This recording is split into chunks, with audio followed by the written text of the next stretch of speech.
Everyone welcome to our channel. So జుట్టు తెల్లబడుతుందని చాలా మంది ఇంకా జనరేషన్ వాళ్ళైతే రంగు వేస్తూ ఉన్నారు. వాటి జోలికైతే అస్సలు పోవద్దండి. కలర్ రంగుల కోసం ఇంకా చాలా మంది ట్రెండ్ అనుకొని వేసుకుంటూ ఉన్నారు జుట్టుకైతే.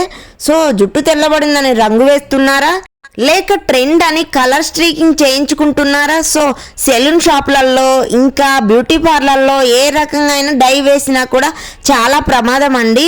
ఇంకా తరచూ వేసుకోవడమే కాదు, కొన్ని జాగ్రత్తలు కూడా తీసుకోవడము చాలా వరకు మంచిది. అలా ఒక్క వెంట్రుక తెల్ల వెంట్రుక వచ్చి కనిపించినా చాలా గుండె ఆగినంత పని అయిపోతుంది. ఎందుకంటే వృద్ధాప్యం మీద పడుతుందేమో అని చింతన. అయితే మారిన ఆహారపు అలవాట్లు, పోషకాలలేమి, కాలుష్యం, ఇంకా జన్యుపరంగా ఇలాంటి కారణాలతో ఆ ప్రక్రియ టీనేజ్ నుంచే మొదలవుతుంది. ఇంకా టీనేజ్ వాళ్ళైతే ఈ వాస్తవాన్ని అయితే అస్సలు ఒప్పుకోరు. కానీ ఇంకా తెల్ల జుట్టు వస్తే మాత్రం బాధపడుతూ ఉంటారు. వేటిని మనసు ఒప్పుకోదండి. కేవలం ఆ తెల్ల వెంట్రుకల్ని కనిపించకుండా కొత్తవి రాకుండా చేయడం పైన ఎక్కువ దృష్టి అంతా ఉంటుంది.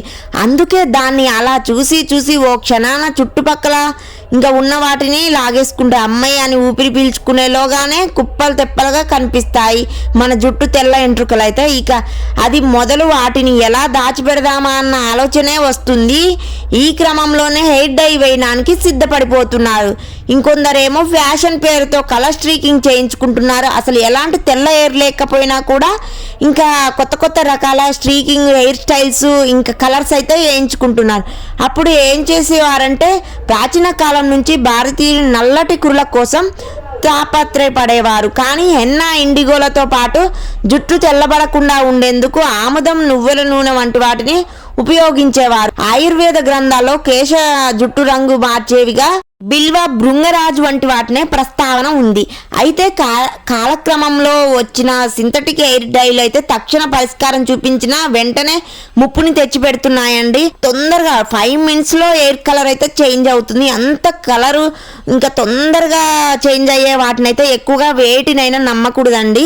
చాలా కెమికల్ ఉంటుంది. సో అవి అయితే మన స్కిన్ ఎలర్జీస్, స్కిన్ క్యాన్సర్స్, తొందరగా మన హెల్త్ ఖరాబ్ అవుతుంది. కాబట్టి మీరైతే చూసి హెయిర్ డైల్ అయితే తీసుకోవాలి. సో తెల్ల జుట్టు కనిపించగానే ఏదో కోల్పోయినట్టు డీలా పడిపోకండి. ఇప్పుడు ఇది ఓ ట్రెండే అయింది. సెలబ్రిటీల నుంచి సోషల్ మీడియా ఇన్ఫ్లుయెన్సర్ల వరకు దీన్ని ఫాలో అవుతున్నారండి. 13 ఏళ్ల వయసులో జుట్టు నెరుపు మొదలైందండి. హెయిర్ డైతో కొన్నాళ్ళు దాన్ని దాచిపెట్టే ప్రయత్నం చేసినా కూడా ఇంకా తర్వాత వాస్తవాన్ని అంగీకరించడం మొదలు పెట్టండి.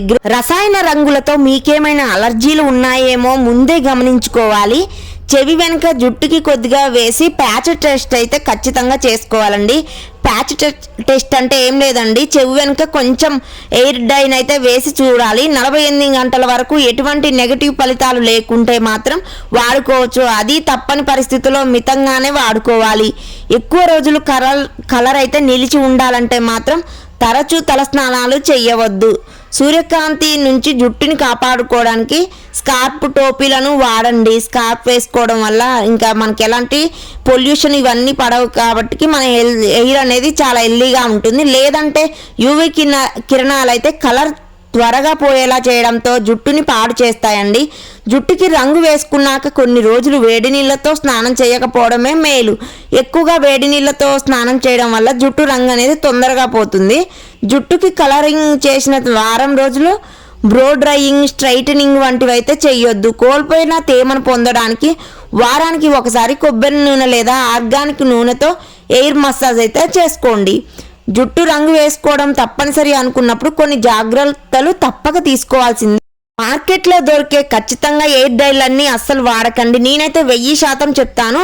ఖచ్చితంగా నేనైతే వాడొద్దనే చెప్తానండి. ఖచ్చితంగా వేసుకోవాలి. కొంచెం ఇంకా బిజీ షెడ్యూల్లో అకేషన్స్కి, ఫంక్షన్స్కి అప్పుడప్పుడు మాత్రమే, సంవత్సరంలో 1-2 సార్లు మాత్రమే వేసుకోండి అని నేనైతే చెప్తానండి. మీ ఇష్టం. మీకు ఇంకా ఓపిక ఉండి ప్యాచ్ టెస్ట్ చేసుకొని కొంచెం లైట్గా వాడితేనే మంచిదని నేనైతే చెప్తాను. 1000% వరకు నేనైతే పాటించొద్దనే చెప్తానండి. ఇంకా హెయిర్ డైలు అయితే అస్సలు వేసుకోవద్దు. కెమికల్స్ ఎక్కువగా ఉంటాయి కదా. సంవత్సరంలో ఒక్కసారి అయితే బెస్ట్. సో ఎక్కువగా అస్సలు వేసుకోకండి. మీ జుట్టుకి రంగు వేసుకోవడం తప్పనిసరిగా అనిపించినప్పుడైతే ఇంకా అందరిలో అందంగా కనిపించాలి, ఏదైనా ఫంక్షన్ ఉందని అనుకుంటే మాత్రం కొన్ని జాగ్రత్తలు అయితే తప్పక తీసుకోవాల్సిందే. ఎందుకంటే వెంట్రుకల్లోకి రంగుని చొప్పించడానికి డైలలో అమోనియా, పీపీడి, హైడ్రోజన్ పెరాక్సైడ్ వంటి ఇంకా డేంజర్ కెమికల్స్ని అయితే వాడుతూ ఉంటారు. ఇవి తలలో ఉండే న్యాచురల్ ఆయిల్స్ని పొడిబారేలాగా చేయొచ్చండి. దీంతో జుట్టు రాలడం, పొడిబారడం, చిట్లడం వంటి సమస్యలు, కట్ అవ్వడం, ఇంకా తెగిపోవడం వంటి సమస్యలు అయితే తలెత్తుతాయి. అలానే ఇందులోని ఇంకా రసాయనాలు సున్నితమైన చర్మతత్వం కలవారికి అయితే దురద, చర్మం ఎర్రగా మారడం, దద్దుర్లు, వాపు, అలర్జీ, ఇంకా ఊపిరి తీసుకోవడంలో ఇబ్బందిని కలిగిస్తాయి. ముఖంపై పిగ్మెంటేషన్ సమస్య ఎక్కువగా కనిపిస్తుంది. ఇంకా ఈ ఎయిర్ డైలు అయితే మార్కెట్లో దొరికే ప్రెగ్నెన్సీ వాళ్ళైతే 1000% అవాయిడ్ చేయండి, అస్సలు వేసుకోకండి ప్రెగ్నెన్సీ వాళ్ళు. అంతేకాదు హార్మోన్ల అసమతౌల్యత, ఇంకా క్యాన్సర్ వంటి వాటికి ఎక్కువగా దారి తీసే అవకాశం ఉంటుందండి. చాలా వరకు ఇంకా స్కిప్ చేయండి ఈ ఎయిర్ డైన్ అయితే. అందుకే తప్పనిసరిగా డైలీ డై జోలికి అయితే అస్సలు పోకండి. అలాగే తక్షణ రంగుని ఇచ్చే బ్లాక్ హెన్నా, బ్లాక్ కలర్ షాంపూలో రసాయనాలు కాస్త ఎక్కువ ఉంటాయి కాబట్టి పైరాక్సైడ్ లేనివి అయితే ఎంచుకోండి. బదులుగా సహజమైన వెజిటేబుల్ డైలను ఎంచుకుంటే మంచిది. ఇంకా గోరింటాకు లాంటివి అయితే తీసుకోండి. రంగు వేయాలనుకున్నప్పుడు కొన్ని రోజుల పాటు తలకి ఏ ఉత్తి వాడదు. 2 రోజుల ముందే తల స్నానం చేసి నాణ్యమైన కండిషనర్ను వాడాలి. అలానే కలర్ వేసుకునే ముందు ముఖానికి ఇంకా మాడకు కూడా మాయిశ్చరైజేషన్ అప్లై చేసి తర్వాత డై వేసుకోండి. అలానే వెంటనే కాకుండా కాస్త టైం ఇచ్చి ఎయిర్ డై అయితే యూజ్ చేయండి. నేనైతే 1000% చెప్తాను. అసలు ఎయిర్ డైలు అయితే మంచిదే కాదు హెయిర్కి అయితే. సో ఎక్కువగా ఎయిర్ వెళ్ళిపోతూ ఉంటుంది. ఈ ఎయిర్ డైల వల్ల తొందరగా 2 మీటర్ వస్తుందంటే ఎంత కెమికల్స్ ఉండాలి, ఎంత ఎఫెక్ట్ పడిద్దో మన స్కిన్ మీద మీరే ఆలోచించండి. సో నా వీడియోస్ నచ్చితే ప్లీజ్ సబ్స్క్రైబ్.